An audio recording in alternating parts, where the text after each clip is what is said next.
Hey guys, it's IO Guard here. So Apple's fourth generation iPhone SE, in terms of both design and hardware, Mac Rumors has learned.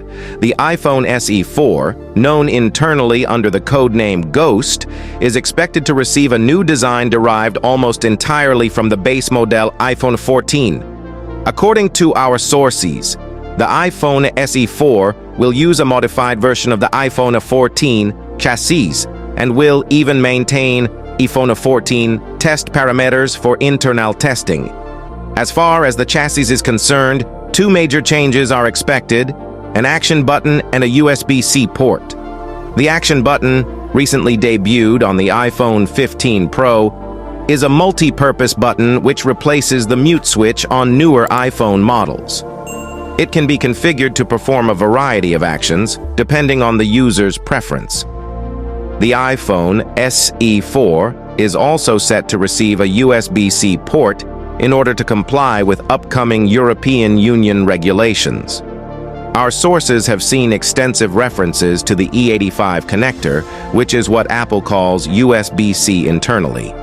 Apart from these two major differences, no significant changes are planned for the chassis compared to the iPhone 14, and it will likely not feature the curved edges of the iPhone 15 lineup.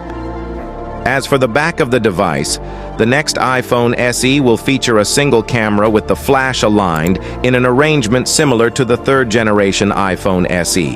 Camera and flash encompassed in a single oblong-shaped camera bump.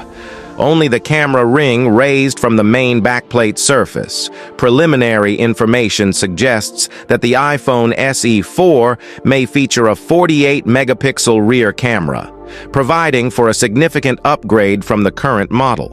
The iPhone SE 4 will also likely receive a new OLED panel derived from the iPhone 14. The device will not feature a Touch ID home button, but will instead have Face ID as the means of biometric identification. If the iPhone SE 4 had been intended exclusively for modem testing, this likely would not necessitate a camera redesign or the inclusion of an action button. It's worth noting that the information presented here is preliminary, pre-production information. The fourth-generation iPhone SE is still early in the development process, and changes are always possible. As a result, the information may not fully align with the specifications of final mass production units, assuming the project makes it to this stage. For additional details on what to expect, check out our dedicated guide for the iPhone SE 4. Please subscribe to my channel. Inshallah, I will see you in the next video.